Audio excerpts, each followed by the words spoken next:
मंत्री निर्मला सीतारमण कल यानी कि 1 फरवरी रविवार को सुबह 11 बजे अपना लगातार 9वां केंद्रीय बजट पेश करेंगी। साल 2017 में बजट की तारीख बदलने के बाद ये पहला मौका है जब रविवार को बजट पेश किया जा रहा है। बाजार की अहमियत को देखते हुए बीएसई और एनएसई ने विशेष ट्रेडिंग सत्र आयोजित करने का फैसला किया है। वहीं इकोनॉमिक सर्वे यानी कि 2025-26 के अनुसार भी देखा जाए तो यहां पर भी कुछ अपडेट्स सामने आते हैं। वो जानेंगे कि क्या कुछ अपडेट्स है, इस वीडियो के अंदर जानेंगे, है ना, कि क्या सब चीजें जो आने वाली है इस बजट में पेश होगी वो क्या चीजें नहीं होंगी और क्या अलग चीजें होंगी। क्योंकि जब भी बजट पेश होता है तो ये काफी सारे लोगों के लिए एक दिलचस्प बात हो जाती है, क्योंकि जब भी हम बजट का इंतजार करते हैं और जब भी बजट पेश होता है तो हर एक इंसान अपनी जेब में झांक कर जरूर देखता है। क्योंकि जब भी बजट पेश होता है तो सब लोग यही सोचते हैं कि क्या ये जो बजट पेश हो रहा है ये कुछ गलत असर तो नहीं डालेगा हम लोगों की जेबों पर। ये सबके जहन में आता है, क्योंकि जब हम अपना घर चला रहे होते हैं या उसकी तैयारी कर रहे होते हैं तो उससे पहले एक बजट बनाते हैं अपना घर चलाने के लिए। हर हफ्ते बनाते हैं, हर महीने बनाते हैं और हर साल बनाते हैं।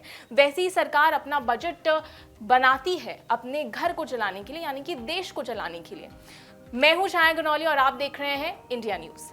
रिटायरमेंट फंड्स पर टैक्स की सच्चाई क्या है ये भी जानेंगे, क्योंकि एक बड़ा मुद्दा है ये। और आम धारणा के विपरीत भारत में एनपीएस और ईपीएफ और सुपर एनुएशन जैसे रिटायरमेंट निवेश पूरी तरह टैक्स फ्री नहीं है, तो अपने आप में एक बड़ी बात बन जाती है।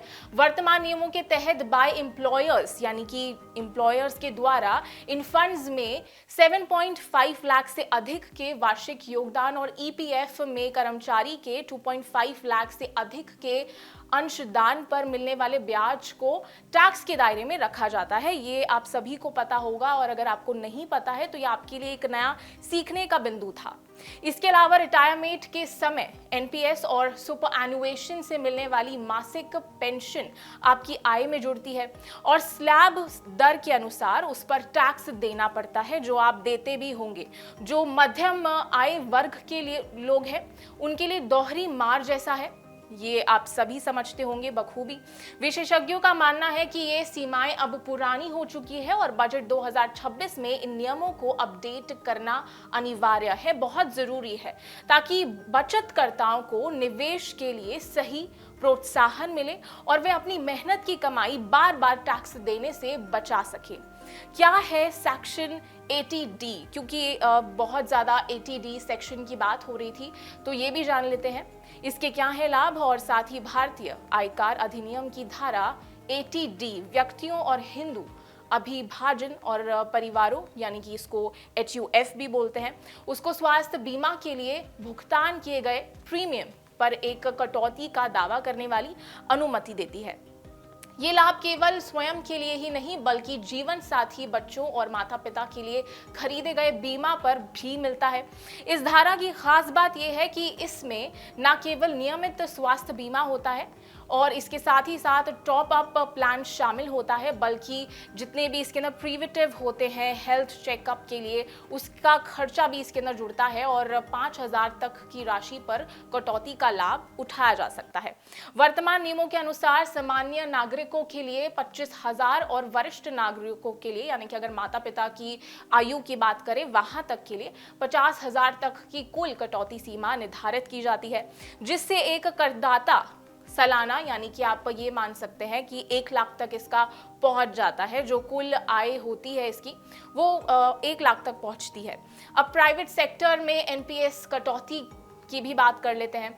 अनिवार्य करने का प्रस्ताव और करोड़ों कर्मचारियों को मिलेगी पेंशन की सुरक्षा। आपने ठीक सुना और अब इसको समझते भी हैं कि एसबीआई रिसर्च के बजट 2026-27 रिपोर्ट के अनुसार उसमें एक क्रांतिकारी बदलाव का सुझाव जरूर दिया गया है, जिसके तहत 100 या 200 से अधिक कर्मचारियों वाले प्राइवेट कंपनियों के लिए एनपीएस कटौती को अनिवार्य बनाया जा सकता है।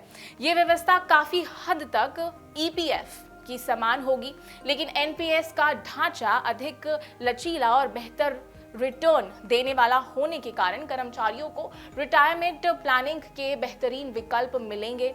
तो अपने आप में एक ये राहत वाली बात ज़रूर हो जाती है। इसके अलावा क्योंकि अगर ये वाला बिंदु उठता है और ये इसको मंजूरी भी मिल जाती है तो ये राहत वाला ज़रूर होगा। इसके अलावा रिपोर्ट में ईपीएफओ और एनपीएस के बीच इंटर ऑपरेबिलिटी की भी सिफारिश की गई है, जिससे कर्मचारी जितने भी हैं उनके नौकरी बदलने समय पर ईपीएफ और एनपीएस खातों को आसानी से सीमांकित कर सकेंगे, यानी कि एक न्यूट्रल वे पर रख सकते हैं, एक ट्रैक पर रख सकते हैं। भारत की बदलती जनसंख्या को देखते हुए एक न्यूनतम पेंशन गारंटी और स्वयं व्यवस्था पेंशन प्रणाली असंगठित क्षेत्र के श्रमिकों सहित सभी के लिए बुनियादी वित्तीय सुरक्षा सुनिश्चित करेगी। तो ये भी एक राहत वाली बिंदु है। और कल सुबह 11 बजे पेश होगा देश का बजट। तो ये अपने आप में दिलचस्प बात है। लाखों लोग टीवी खोलकर बैठे होंगे सिर्फ ये देखने के लिए कि क्या कुछ बजट के अंदर आया है जो लोगों की जेब को असर डालेगा। तो अपने आप में एक बड़ी बात है। इन सेक्टर्स पर रहेगी नजर जो मैंने आपको सब बताया। केंद्रीय बजट 2026 कल 1 फरवरी को सुबह 11 बजे वित्त मंत्री द्वारा यानी कि निर्मला सीतारमण के द्वारा संसद में दोनों सदनों में पेश किया जाएगा। और इसके साथ ही एक और खबर थी कि द्रौपदी मुर्मू ने मंजूरी दे दी है दोनों सदनों को। तो वहां पर दोनों सदनों के जो लोग हैं यानी कि दोनों सदनों के जो सांसद हैं वो वहां पर मौजूद होंगे, चाहे से वो राज्यसभा के हो चाहे से लोकसभा के हो। और इस साल का बजट कई मायनों में ऐतिहासिक हो सकता है क्योंकि ये पहली बार रविवार को पेश हो रहा है। मतलब अगर 1999 के बाद देखें तो दूसरी बार है, लेकिन मोदी सरकार के अंदर पहली बार है। और ये वित्त मंत्री सीतारमण का लगातार 9वां बजट भाषण होगा। बजट में सरकार का मुख्य फोकस आर्टिफिशियल इंटेलिजेंस यानी कि एआई और ऑटोमोबाइल, डिफेंस, इंफ्रास्ट्रक्चर और मैन्युफैक्चरिंग जैसे उभरते क्षेत्रों पर रहेगा। और ये बहुत अच्छी बात है कि जब इन सब चीज़ों पर बजट पेश होता है और ये वाले बिंदु भी कवर किए जाते हैं तो अपने आप में ये एक बहुत अच्छी बात होती है और अट्रैक्ट करने वाली बात होती है युवाओं को खासकर। साथ ही कृषि की बात करें तो यहाँ पर फार्मर्स के भी मुद्दे उठाए जाएंगे, रेलवे के भी मुद्दे ज़रूर उठाए जाएंगे। रिन्यूएबल एनर्जी के लिए बड़े आवंटन की उम्मीद जताई जा रही है ताकि ग्रामीण अर्थव्यवस्था को गति दी जा सके और शहरी विकास को नई दिशा मिल सके। और साथ ही टैक्स सेविंग एफडी का लॉक इन पीरियड घटकर हो सकता है, यानी कि ये घट सकता है थोड़ा सा। और 3 साल कृषि भूमि बिक्री पर टैक्स छूट के नियमों में ढील की उम्मीद की जा सकती है। क्या है कैपिटल गेन्स अकाउंट स्कीम, इसको भी जान लेते हैं। यानी कि CGAS की शुरुआत केंद्र सरकार द्वारा 1988 में हुई थी और उन कार्यकर्ताओं की मदद से ही की गई थी जो अपने लॉन्ग टर्म कैपिटल गेन्स को यानी कि जो ये गेन्स हैं LTCG उसको दोबारा निवेश कर टैक्स छूट का लाभ उठाया जा सके। अक्सर ऐसी स्थिति बनती है जब निवेश की प्रक्रिया इनकम टैक्स रिटर्न यानी कि ITR फाइनल करने की अंतिम तिथि तक पूरी नहीं हो पाती है। ऐसे में जितने भी करदाता है अपनी अप्रयुक्त पूंजी को इस विशेष खाते में जमा कर सकते हैं और धारा 54 से 54 GB के तहत मिलने वाली छूट के पात्र बन सकते हैं और पात्र रह जाते हैं।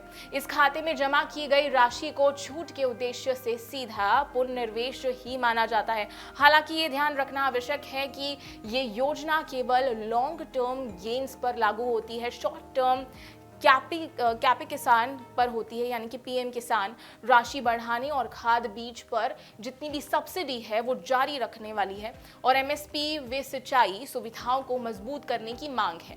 तो ये सब चीज़ें हैं और उसके साथ में ही जब STCG पर इसका लाभ नहीं मिलता है तो बजट को लेकर लोगों की उम्मीदें खत्म हो जाती हैं। और जान लेते हैं कि इसके ऊपर अगर मध्यम वर्ग को क्या फ़र्क पड़ेगा और वो लोग क्या चाहते हैं जो मध्यम वर्ग से आते हैं। आयकर में राहत और टैक्स स्लैब में बदलाव हो सकता है और होम लोन पर ब्याज छूट बढ़ाने की उम्मीद है। महिलाएं क्या सोचती हैं कि उज्ज्वला जैसी योजनाओं का विस्तार हो और महिला उद्यमियों के लिए सस्ते लोन और कामकाजी महिलाओं के लिए टैक्स में राहत मिले। युवाओं के लिए कि उनकी क्या मांगे हो सकती हैं। यही होती है कि जब भी बजट होता है कि रोजगार के नए अवसर खुलें, स्टार्टअप्स को बढ़ावा मिले और शिक्षा ऋण पर ब्याज दर कम करने की उम्मीद हो। और सामान्य लोगों की क्या मांग होती है? विकास, महंगाई नियंत्रण और सभी वर्षों के लिए बेहतर सामाजिक सुरक्षा व सुविधाएं, क्योंकि ये बहुत जरूरी है और हर किसी का हक है कि जब भी बजट पेश हो तो सबका हक है कि उनको बराबर हक मिले, सबकी सुविधाओं के लिए, सबके अच्छे काम के लिए काम हो। और जब बजट पेश होता है तो जैसे कि मैंने शुरुआत में भी कहा कि काफ़ी दिलचस्प होता है देखना, क्योंकि जब भी बजट पेश होता है तो हर एक इंसान अपनी जेब में ज़रूर झांक कर देखता है कि कभी ये बजट आमदनी अट्ठनी खर्चा रुपया वाला तो नहीं है, क्योंकि ये अपने आप में दिलचस्प होता है, क्योंकि सबको अपना घर चलाना होता है। तो ये अपने आप में एक बड़ी चीज़ बन जाती है, बहुत ही महत्वपूर्ण बन जाता है, क्योंकि जब भी सरकार बजट पेश करती है तो वो हर एक हिंदुस्तानी का और हर एक देश के नागरिक का जेब पर असर ज़रूर डालती है। तो ये अपने आप में एक दिलचस्प बात है और देखा जाएगा कि कल क्या कुछ होता है 1 फरवरी को। मैं हूँ शायन गनौले और आप देख रहे हैं इंडिया न्यूज़।